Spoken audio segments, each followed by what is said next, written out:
Undang-Undang Nomor 22 Tahun 2019 tentang Sistem Budidaya Pertanian Berkelanjutan yang menggantikan undang-undang sebelumnya, yaitu Undang-Undang Nomor 12 Tahun 1992 untuk mengatasi kekurangan regulasi sebelumnya dalam menghadapi perkembangan zaman dengan fokus pada kedaulatan pangan dan kelestarian lingkungan. Undang-undang ini mendefinisikan sistem budidaya pertanian berkelanjutan sebagai pengolahan sumber daya alam hayati untuk produksi komoditas pertanian yang berkesinambungan sambil menjaga lingkungan, yang mencakup 16 bab, mulai perencanaan, tata ruang lahan, perbenihan, penanaman, hingga sanksi pidana dan administratif dengan asas seperti berkelanjutan, kedaulatan, dan kearifan lokal. Tujuannya meningkatkan produksi, pendapatan petani, kesempatan kerja sambil beradaptasi perubahan iklim.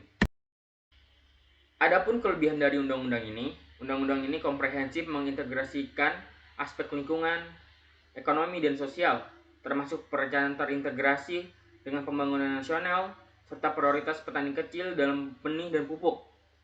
Ia lindungi lahan pertanian dari alih fungsi, kecuali untuk kepentingan umum, dengan syarat ketat seperti kajian lingkungan dan lahan pengganti, serta fasilitas insentif seperti subsidi dan kredit. Pendekatan agroekosistem dan pertanian konservasi mendorong berkelanjutan jangka panjang lebih baik dari undang-undang lama yang dinilai kurang adiktif.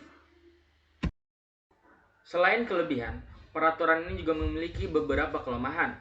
Banyak ketentuan seperti peraturan pelaksana harus diatur via peraturan pemerintah atau menteri dalam 3 tahun, berpotensi lambat implementasi jika tidak segera dibuat.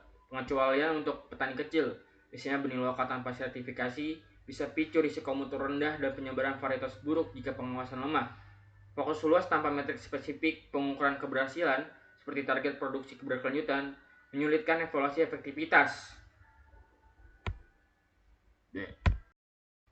Adapun penerapannya di lapangan, penerapan undang-undang ini masih parsial. Sejak ditetapkan 2019, undang-undang ini dirubah oleh UU Cipta Kerja pada tahun 2020-2022, sehingga mempengaruhi kewenangan pengelola lahan dan usaha. Di lapangan, konservasi lahan pertanian terus tinggi, misalnya untuk infrastruktur, menunjukkan bahwa pengawasan alih fungsi lahan pada pasal 19 itu belum optimal, meski ada insentif seperti keringanan pajak. Program seperti subsidi pupuk dan benih unggul berjalan, tapi tantangan seperti perubahan iklim dan akses teknologi untuk petani kecil belum sepenuhnya sesuai. Dan keluhan distribusi tidak merata secara keseluruhan belum sepenuhnya sesuai karena keterbatasan regulasi turunan dan koordinasi antar pusat dan daerah.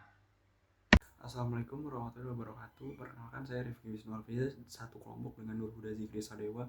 Izin melanjutkan apa yang dibahas oleh Nurhuda Zikri Sadewa, yaitu tentang pasal-pasal yang implementasinya sangat buruk atau terbilang tidak maksimal.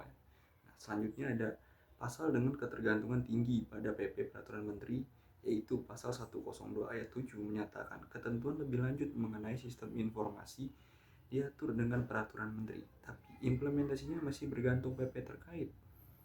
Menyebutkan ketidakjelasan akses data real time di lapangan, pasal 108 ayat 3 mengatur sanksi administratif seperti denda, tapi tata cara besar yang ditunda ke peraturan pemerintah, sehingga penegakan kurang konsisten. Pasal 10 ayat 4, 24, 42, dan 90 juga serupa merujuk peraturan menteri pemerintah untuk detail seperti fasilitas tanaman pokok alternatif atau permodalan usaha. Selanjutnya ada pasal dengan batasan tidak spesifik. Pasal 15 ayat 1 mewajibkan pemerintah pusat menetapkan luas lahan maksimum untuk usaha budidaya tani, tapi tidak disebut angka atau kriteria awal berpotensi tumbang tindih dengan UU lain seperti Cipta Kerja.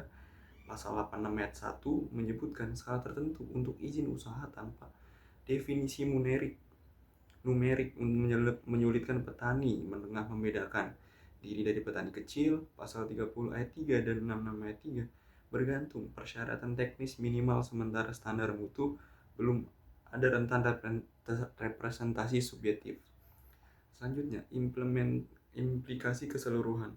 Penjelasan undang-undang halaman 48 mengklarifikasi banyak istilah seperti pertanian konservasi atau eksploitasi hama, sehingga tidak rancu secara harfiah.